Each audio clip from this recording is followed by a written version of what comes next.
Lekin bizni tekshirsak, bu qizda gipertonus holati aniqladik. Bir zumda barcha og'riqlardan qutulishga sababchi bo'ldik. Bilaman, shu videoni ko'rib turgan bo'lsangiz, siz oyoq og'rig'idan qiynalib yoki revmatizmdan davolanib, davo topolmay qiynalib yuribsiz. Bu videoni batafsil tushuntirib beraman, oxirigacha kuzating. Eng avvalo oyoq og'riqlarimizga keltirib chiqaruvchi sabablarni o'rganib chiqamiz. Ko'pchilik oyog'ida shu tizzasini atrofida, tizzadan pastki suyaklarida qattiq og'riq bo'lsa, bu revmatizm belgisi deb hisoblashadi. Suyaklarim og'riyapti, menda revmatizm bor deb qon analiz topshiradi. To'g'ri, qon analizida revmatizm ozgina baland chiqishi mumkin. Lekin bu revmatizm og'rityapti degani emas.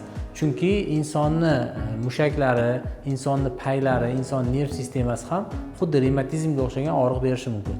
Buni qanaqa aniqlaymiz? Buni aniqlashni yaxshi va yagona yo'li insonni mushak sistemasini test orqali, manualniy mышечный тестирование deydi, test orqali tekshirish.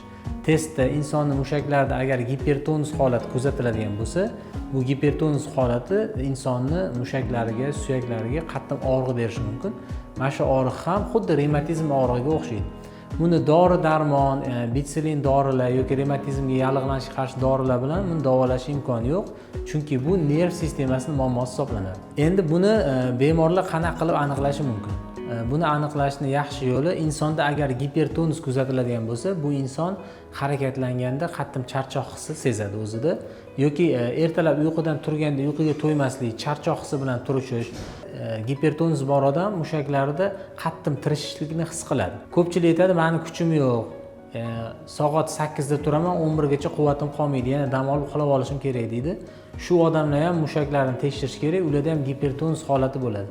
Endi bu insonlar revmatizmga topshirib ko'radi, agar qonda yallig'lanish ozgina baland chiqsa, menda revmatizm bor ekan deb dori vositalariga yopishadi. Dori vositalariga yopishdan oldin eng avvalo mushaklarni test qilish kerak. Pediatr va kinezologiya mutaxassislari bu narsani test qilib, sizga aniq mushaklaringizda muammo bormi yoki og'riqlaringiz revmatizmdan buni aniqlab berishadi. Bizda tajribada shunaqa holatlar bo'ladi. Bir 15 yoshli qizni olib kelishdi muolajaga. Tekshirib ko'rsak, revmatizm tahlillarida ozgina revmatizm baland chiqqan, ya'ni juda ham jiddiy chiqmagan, ozgina yallig'lanish balandligi belgisi bor. Lekin bizni tekshirsak, bu qizda gipertonus holati aniqlanadi. Ya'ni barcha mushaklari, yelka, qo'l, oyoq mushaklarida tonusda tirishishlik ma'lum bo'ldi. Biza bu qizdagi gipertonus holatini normaga keltirish orqali bir zumda barcha og'riqlardan qutulishga sababchi bo'ldik. Keyin bu holatni kunma-kun kuzatdik va gipertonus holati qaytmadi, og'riqlari yana u qizda qaytalamadi. Demak, insondagi barcha og'riqlar ham bu holat revmatizm holatiga tortmaydi. Mushaklar, nerv sistemasi bunga sabab bo'lishi mumkin. Insonni tanasini boshqaradigan sistema, ya'ni insonni harakatini nazarda tutsak, harakatda insonning suyaklari passiv hisoblanadi. Ya'ni biz harakatlanayotganda suyaklarimiz aktiv emas, passiv holatda bo'ladi. Bizning aktiv holatda bo'ladigan a'zoyimiz bu mushaklarimiz va pay, svязка sistemalari hisoblanadi. Endi biz shu passiv holatda harakatda ishtirok etadigan narsani ko'p holatda kasallikka sababchi qilib ko'rsatamiz. Ya'ni suyaklarimizni tekshirtiramiz, bo'g'imlarimizda yemirilish bor, mana shu meni og'rityapti deb o'ylaymiz. Aslida og'riq harakatda aktiv bo'lgan a'zolardan, mushaklardan va paylardan keladi miyaga. Sababi insonni sezgi a'zolari, ya'ni sezgi retseptorlari bor zonalaridan miyaga og'riq keladi. Suyaklarimizni tekshiradigan bo'lsak, suyaklarning ichida sezgi, ya'ni retseptor a'zolari bo'lmaydi. Chunki nerv sezgilari faqat mushaklarda bo'ladi, suyak usti pardasida va ko'plab pay, ya'ni svязкаlarda joylashgan bo'ladi.